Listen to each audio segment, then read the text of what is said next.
What's going on, everybody? It's your buddy, it's your pal Spaz Phoenix, the YWC Reality Check, and on a very loaded, very newsworthy weekend, I got a couple news and notes to talk to you guys about. Now, I'm not going to talk about all the shows that are going on this weekend. I'm going to go do that later on when I live stream with Jake after Battleground. It's been a very, very full weekend. For those of you that don't know, I went to Under Siege. It was a lot of fun. I went to the tapings the night after. Don't worry for the TNA fans out there. I'm not going to give any spoilers other than the fact that we all got up and sang "Oh Canada" in the middle of a Eric Young match. It was a lot of fun. I think the same thing happened at Under Siege, but we didn't get the volume that we wanted as a crowd. The crowd was pretty big. I'm not going to hop on the whole, oh my god, they're outselling AEW, but they probably are. On top of that, we had SmackDown, which had some news. We had Saturday night's main event, which, it was what it was. A couple key news and notes we're going to talk about from that in a second, and we're getting ready later on tonight, as I'm recording this, to watch Battleground, and people whose parents smoked while they were pregnant are watching Double or Nothing. So, let me know how your weekend's going. Let me know how many shows you've watched. I'm also getting ready to watch the Border War hosted by TNA between Canada and the USA, where President Donald Trump and our Prime Minister Mark Carney have both been invited to the show. So let's see how that goes. I'm sure it'll be fine. I'm sure it'll be the greatest pay-per-view, even though it's for free. They're giving it for free on Zonify, which is something I've never dealt with before, so that'll be something brand spanking new. And we got a lot of brand spanking new things going on in wrestling right now. It is... And I know this becomes a cliche, right? And I know that it's a WWE versus AEW versus TNA kind of got roped into the mix, and other things are coming out in the wash. The cliche, memeable phrase of "it's a great time to be a wrestling fan" has never been more legitimate than right now when you see how much we have coming down the pipe, no matter what you watch. I'm not familiar with New Japan, but I'm sure you guys have stuff coming down the pike. I know Worlds Collide, oh, Freudian slip there. Forbidden Door is coming up, so we'll get some New Japan stuff. AEW's got their stuff. ROH still exists, I think. NXT's cooking. The AAA stuff is coming up. WWE has stacks on stacks on stacks on stacks on stacks of shows coming up soon. And TNA are just doing TNA stuff. They're just growing TNA stuff. But no matter what, my shitty opinion aside, no matter what you watch, there's a lot going on right now. And that's really cool.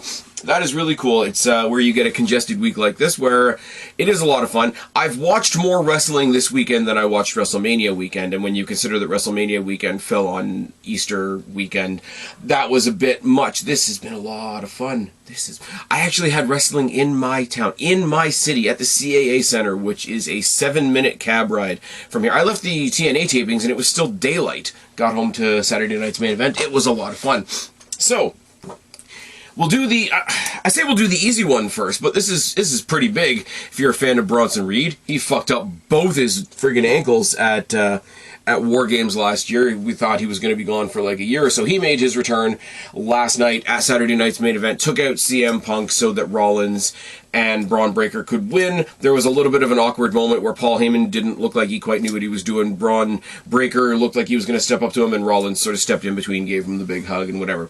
Now, no matter what problems you have with the story, and I'm going to get to that in a second, you're allowed to have problems with the story. You're allowed to say, oh, I wish they had done this with him. I wish they had done that with him. Can we first say, here's a big-ass dude, respectfully, that came off the cage as part of War Games and broke both of his feet, pretty much. You know, the reconstructed cankle stuff that went around X notwithstanding.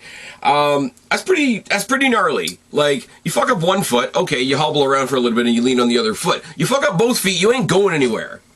Can we be real about that for a second? Now, creatively, it's, I gotta go for the people that say, oh, this group never made sense, oh, you know, Seth Rollins, this and that, he doesn't have any connection to any of these guys. Well, here's the thing. Seth Rollins, I know not everybody watches NXT. I'm not digging you if you don't watch NXT. But if you do watch NXT, one of the times that NXT got accused of counter-programming was when they did I believe it was Braun Breaker versus Trick Williams, John Cena was in Trick's corner, and in Braun Breaker's corner was Paul Heyman. Paul Heyman was down representing the Bloodline, talking to Ava, because Ava's obviously part of the Bloodline, not canonically, but you know what I mean. And he took an interest in Braun Breaker. Back then, it's called seed planting, it's called long-term storytelling, etc. Now, I predict, and I may be going out on a long shot here, Paul Heyman, when he turned on CM Punk and turned on Roman Reigns and sided with Seth Rollins, wasn't really siding with Seth Rollins. He had a plan for Braun Breaker. He's going to use Seth Rollins to mold Braun Breaker into the next big thing. And when I say the next big thing, I'm not just trying to bring up the obvious Brock Lesnar comparisons. Sooner or later, justice will be served. We will see Brock Lesnar again, etc., etc., etc. I'd rather have Brock Lesnar return than Velveteen Dream, but that's another story for another day. So the long-term story is Braun Breaker. The long-term story is Paul Heyman and Braun Breaker, and how he uses Seth, a former champion, to mold Braun Breaker into a current champion. You have a Batista turns on Triple H moment, if you want to use the Evolution comparison. That's where it's going. It's not about who has something in common with Seth Rollins. It's about who Paul Heyman is trying to gather and rally around. The story is Braun Breaker. You're going to build Braun Breaker into a world champion. Braun Breaker's already been an Intercontinental champion. But if you're going to build him into a world champion, you're going to have him hold other titles. He held the NXT title. He held the NXT tag titles with Baron Corbin, with the Wolf Dogs, which I thought was really, it got a lot of praise, but not enough, in my opinion. He came up here, he pretty much immediately became the Intercontinental champion, and then he lost it to join this group, which is apparently going to take him farther. I do imagine that they are going to have, as part of this Rollins sort of crusade group, they are going to do that thing where the leader gets one title and then the what do you want to say, the underlings get mid-card titles. So Braun Breaker, at some point in his main roster career, is going to have a tag title. If you want to make a tag team with Braun Breaker, put him with somebody like a Bronson Reed. Now, the counterpoint to that is, I thought they were going to put him with Bloodline 2.0. Well, Bloodline, I guess, they're not even calling it the Bloodline anymore. It's just sort of like Solo Sikoa's group.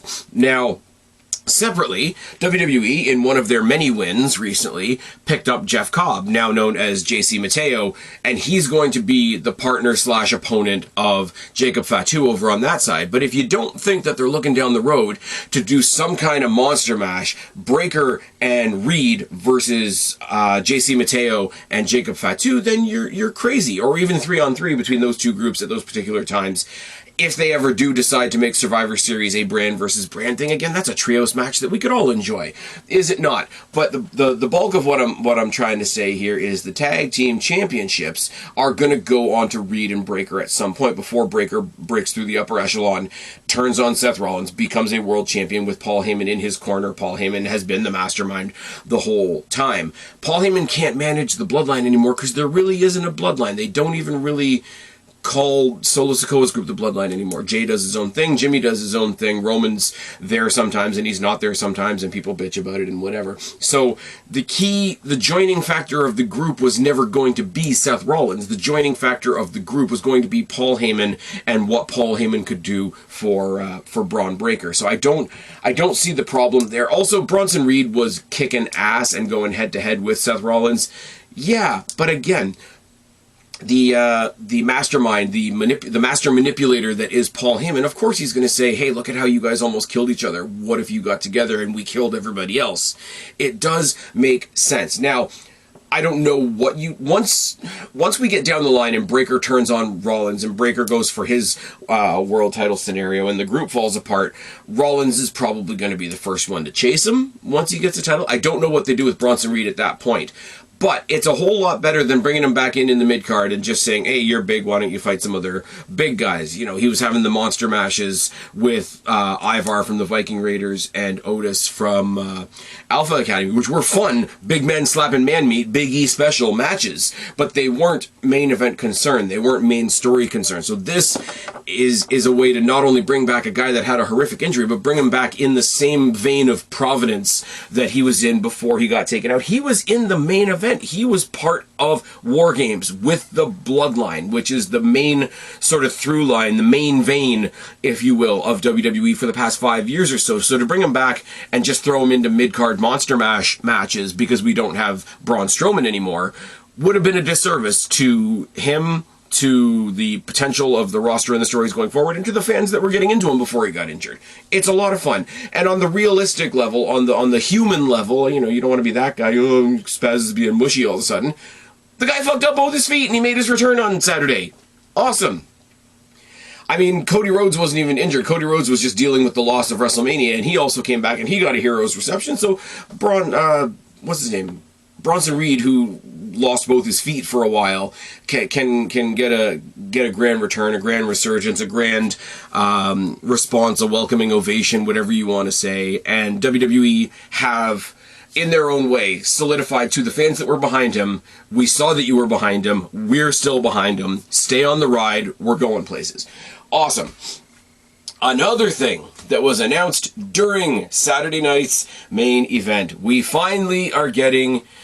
I gotta be careful with the word finally, because I'm going to be a hypocrite, and I'll admit I'm being a hypocrite. They're doing Evolution 2. Now, immediately, people are going to say, hey Spaz, didn't you do a pod a little while ago about why we don't need Evolution 2? Here's the thing. People misconstrued that podcast. I do not make that podcast that I made a while ago in the sense of I don't want to see women on my TV. I don't want to see women wrestlers get their spots, etc. When I made that podcast, the entire point of the podcast, from my point of view, was we shouldn't do Evolution 2 anymore because we don't need to. We needed Evolution back then because the women were getting 5-minute matches and the women weren't being able to participate in Saudi Arabia, which was a huge separate conversation, and the timing was what it was, and they only had so many titles to go for and whatever. My point wasn't that I didn't want to see more women focused on. My point in making that pod, and it still stands, and it's even in the title, is that we don't need Evolution 2, and that's awesome. The idea that there are more things to go for, to achieve, etc., for the ladies than there was 7 years ago when they did the first Evolution pay-per-view. Now, is the pay-per-view going to be great because the roster has grown and the types of stories, the types of achievements that the women can make at the pay-per-view are great? Absolutely. As far as I've heard, Evolution, and this is going to be going for a lot of the things that we talk about here in a minute, Evolution is going to include Raw, SmackDown, NXT, TNA, and AAA. Awesome. You got all kinds of crossover, all kinds of, like, I'm not going to call them forbidden doors because they're not forbidden or they wouldn't be happening. Other people could learn from that. But all these lines that we're going to cross sooner or later is a lot of fun. You can get your Jody Threats and your Masha Slamoviches and your Rosemarys and your Tasha Steeles is up on a bigger stage or a cross-promotional stage for the night. I would love to see like a Masha Slamovich taking on a Rhea Ripley, per se. I would love to see a Zarya taking on a Tasha Steeles, for example. So on and so on and so on. I'm not going to say much about the ladies of AAA because I'm not familiar and I'd be lying. It's great that it's happening. The show's going to be good. I mean, the ladies in WWE are kicking ass now. For the people that are out there that's like, oh, that means they're definitely bringing the Bellas back. Why? Nikki Bella has become WWE's iteration of Amber Heard. It's been proven. The courts have decided on it, and now she's crying about it. We do not need the Bellas. The Bellas are what the WWE Women's Revolution moved away from. We don't need them. Contrary to that, we're probably going to get AJ Lee back, which is pretty cool. The rumors are we're getting Saraya / Paige back, which is cool, because those were the groundbreakers. The reason they went against the Bellas at WrestleMania, and yes, Bella's got a lot of WrestleMania spots, was because they represented WWE's initial stages of moving away from what the Bellas were. I'm sorry, but that's what it is. Yes, am I excited about Paige? Yes, am I excited about AJ Lee if we get AJ Lee back? Do I want the Bellas back? No, because we don't need it. It's fine.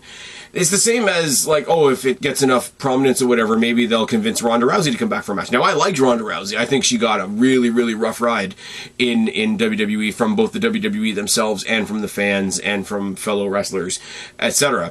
But at the same time, it's really cool for me to say that we don't need a Ronda Rousey. Evolution, I don't think would have happened if they didn't have Ronda Rousey at the time. Ronda Rousey versus Nikki Bella was not a thing that needed to happen. But the ladies are killing it.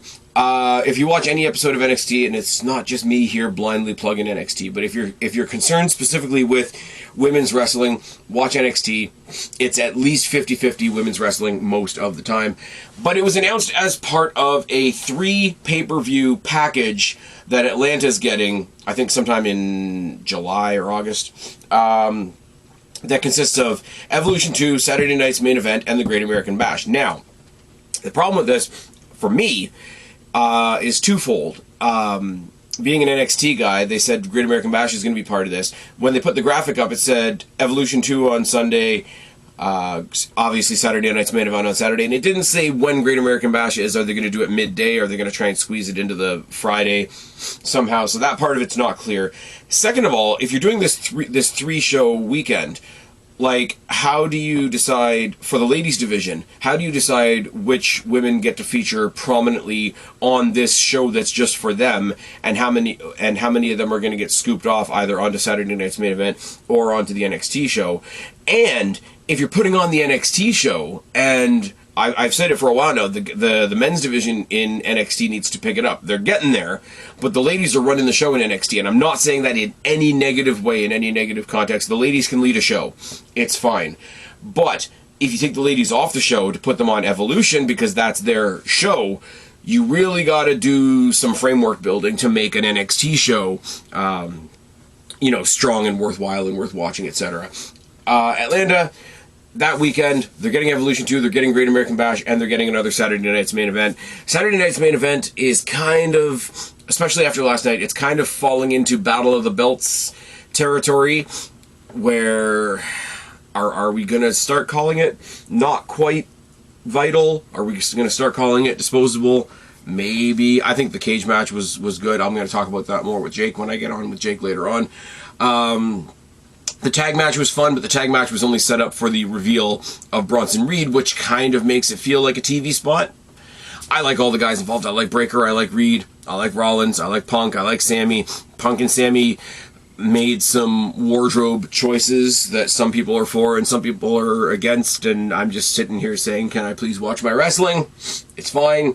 I'm not saying anything against them. I am just saying, hey, can I just watch my wrestling, please? Same when certain people wore certain controversial initials on their gear. Moving swiftly on. It's going to be a lot of fun. Shout out to Ringsider Anthony from the Wrestling for Life Network, who I think is in Atlanta and is really, really excited about the Evolution show. Looks like you got a couple of shows in a row coming down for you that weekend, and I will be previewing all of this along with Jake. It'll be another week like this week where we have to sort of double up and do like 2 shows in 1 show, or 1 show in 2 shows, or something along those lines. We will cover everything. I just can't guarantee that those 3 shows are going to get 3 separate podcasts, because time is what it is, and I actually do have a day job, believe it or not. I'm sitting there on the forklift all day at work thinking about what I'm going to talk about on the podcast that night, and I haven't run through a wall yet, so I'm doing okay.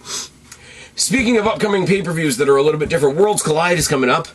And they have pretty much gone out of their way to let you know that it's not just going to be AAA versus NXT, because they've taken the NXT logo off of the Worlds Collide logo completely. It's just a WWE logo and a AAA logo, which is fine, but it kind of goes with my frustration that they've taken the NXT logo off of NXT shows. Battleground tonight is listed as WWE Battleground, which it isn't. It's NXT. I don't know. That's not really my hill to die on today, but Worlds Collide is coming up, and they finally started announcing some match. First of all, they announced where it's going to be. It's not going to be on Netflix. It's not going to be on Peacock. It's not even going to be on TV.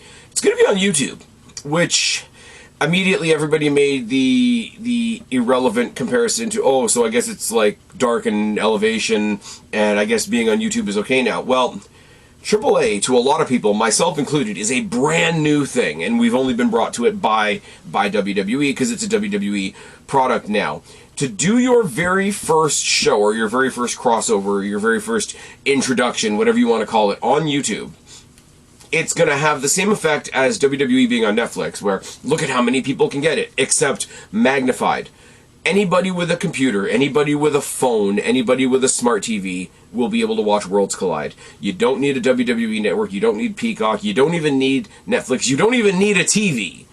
anybody in the world can watch Worlds Collide and watch either the people that you knew from AAA, if you were already watching it, flourish in this new, like, TKO umbrellaed AAA, or watch the people you know from WWE fight a bunch of people that you've never heard of before, which is the case that I'm in. Now, the first one is interesting because they're playing up the story on SmackDown right now with Legado del Fantasma, with Berto kind of separating himself from Angel and Santos. Santos sits them all down to announce that we're going to show people what real lucha wrestling is like. I've got us a match at Worlds Collide, and this is how he's trying to keep Berto in the fold, because they're going to get a prominent focus. Because let's be real for a second.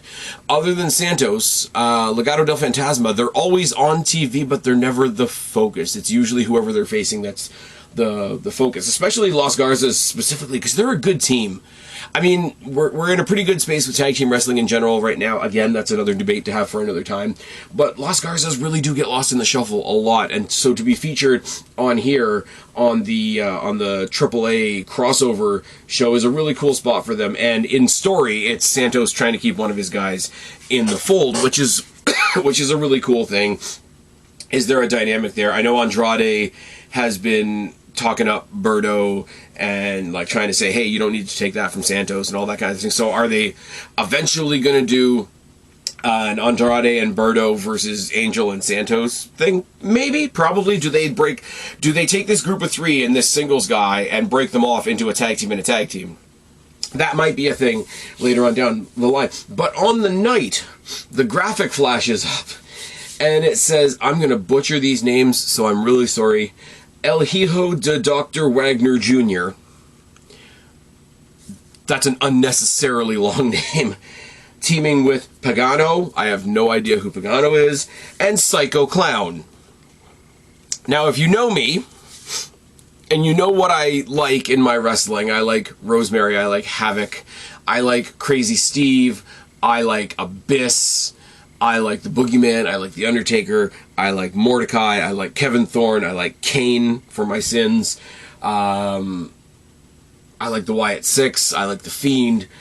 If you tell me I am getting a crazy luchador in this match called Psycho Clown, I'm a simple creature, you've got my attention. You just do. You have my attention when you tell me, hey, these prominent wrestlers that you like in WWE are going to take on Psycho Clown and friends. I mean, it's a clown in wrestling that's not ICP, so everybody's a winner. Pagano, I have no clue. El Hijo de Dr. Wagner Jr., I have no idea. I'm going to end up just calling him, like, Junior or something, because I'm not saying that every time for sure. Then, Saturday night's main event, the announcement was made as well, while they're reminding us that it's being presented to us free on YouTube, both in English and Spanish, obviously. Chad Gable, the guy that has problems with all the luchadors, is taking on Vikingo. Now, this is obviously branching off of what they did at WrestleMania, and I'm sorry, if you didn't think it was at least a little bit cool seeing Vikingo randomly show up at WrestleMania, then I don't know what to tell you. Now, originally that story was supposed to be Chad Gable taking on Rey Mysterio because of the story that they had. But Rey Mysterio got injured, so what did they do instead? They took Rey Fenix, who had been in the company 3 weeks, and said, guess what? You get to debut at WrestleMania, along with your brother making his debut at WrestleMania, which is awesome. You get to be part of this big announcement that WWE and TKO have acquired AAA, and oh, by the way, we're kind of going to use your match to introduce Vikingo to the WWE audience. All of that is awesome. Chad Gable versus Vikingo is great. I know they're going to do some kind of El Grande Americano thing at some point. That's going to be fantastic. He's going to be on the phone saying he just got a text from his favorite luchador. All the luchadors. I think there's going to be a moment on this show where either Chad Gable just gets beat up by a bunch of luchadors, or you're going to get El Grande Americano instead, and he's going to get unmasked as Chad Gable, and then all the luchadors are going to beat him up. It's going to be fine. Other than that, like, story aside, if you've seen Vikingo and you know what Chad Gable can do, this is going to be a hell of a match. I would say, not knowing what the rest of this card is going to look like, main event, maybe? give Chad Gable a little bit of a rub. Let Chad Gable's war against the Luchadors be the primary story of the new, like, WWE infused AAA. I don't think that's a bad shout, if I'm honest. Instead of, what's a crap comparison I can make? WWE bought WCW, and then WCW invaded WWE.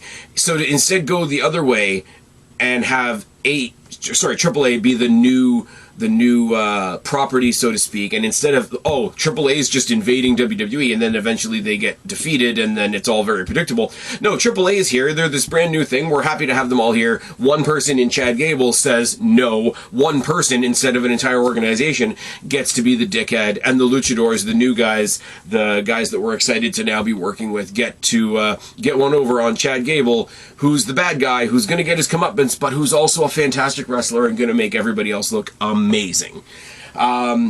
It's going to be a lot of fun, guys. I will credit AEW.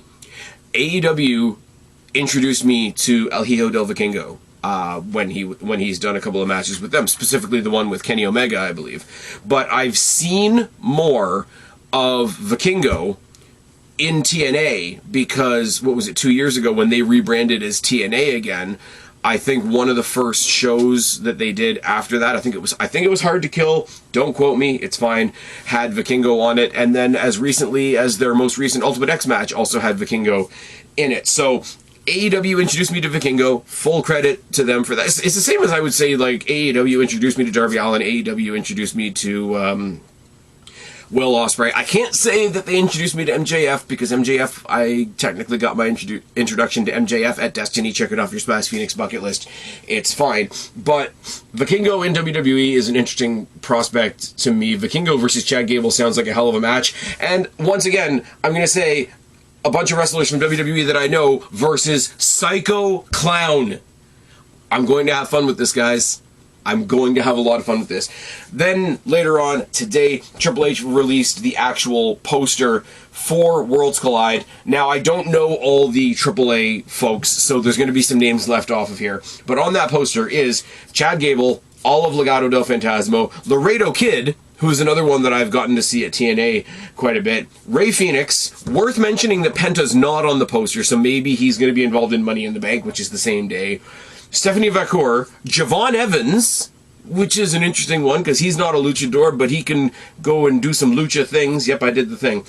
Rey Mysterio's there. Now, injury-wise, I don't know whether Rey Mysterio is there to sort of be the ambassador, be the guy that introduces AAA to the WWE audience, or whether he's okay to actually have a match. That hasn't been specified. It's just a poster. Vikingo, obviously, because he's already got a match, and Lola Vice is also on there, and she's going to kick some ass.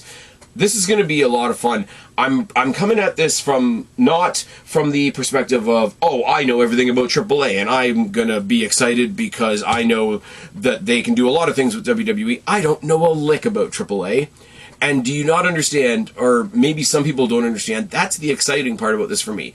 I'm not saying, put a Spaz stamp on it, this is going to be a fantastic show and everything's going to be amazing. I'm saying I'm curious. I'm saying I'm excited because I'm curious, and that is so much better. I love, as much as I would love to say, like, what's a good example? Somebody like a Shotzi Blackheart.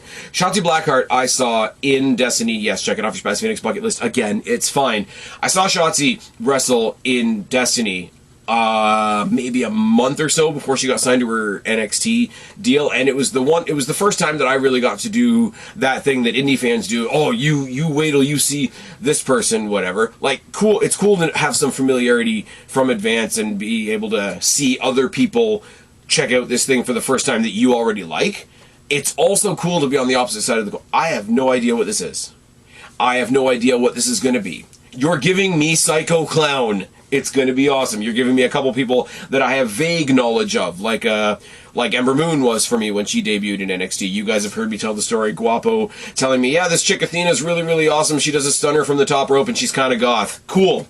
Don't tell me anymore. I'll check her out when she got there. And she was awesome. And then eventually she made an entrance to the ring, being sung to the ring by Lizzie Hale, and I'm a huge mark for Hailstorm, so that was awesome. I'm not here to tell you that when you tune into YouTube in a couple of months and watch this very, very, very free WWE versus AAA show, it's going to knock your socks off. What I am saying is I'm incredibly excited because I love being curious on this one. The people involved are great. The people that I do know, Gable's in there, he's great. Stephanie Vacour, Javon Evans, Lola Vice, Legato, etc., that aren't necessarily in the very, very, very top spots on their respective shows. Cool opportunity for them as well. Worlds Collide. It's going to be a lot of fun. It's going to be a lot of fun. It's going to be your appetizer. It's going to be your precursor to Money in the Bank. Money in the Bank is kind of a cheat code. It's kind of like the Royal Rumble. Everybody likes Money in the Bank. Everybody likes the Rumble. But that's going to be a lot of fun. And like I said, we got the Evolution 2 thing. And ultimately, the best news of this weekend, Bronson Reed's back. Bronson Reed is cleared. Bronson Reed is going to be featured in the prominent spot that he deserves. I've rambled on this stuff for quite long enough already. I will be with Jake live later on tonight after Battleground, so please check that out as well. I can speak, I swear. This is why I need a co-host, but I've been Spaz, your YWC reality chick. Subscribe up there, talk down there, start a conversation. Keep all of these conversations going. Don't be a stranger. I'll talk to each and every last one of you later, but for right now, I am tagging out. Bye, guys.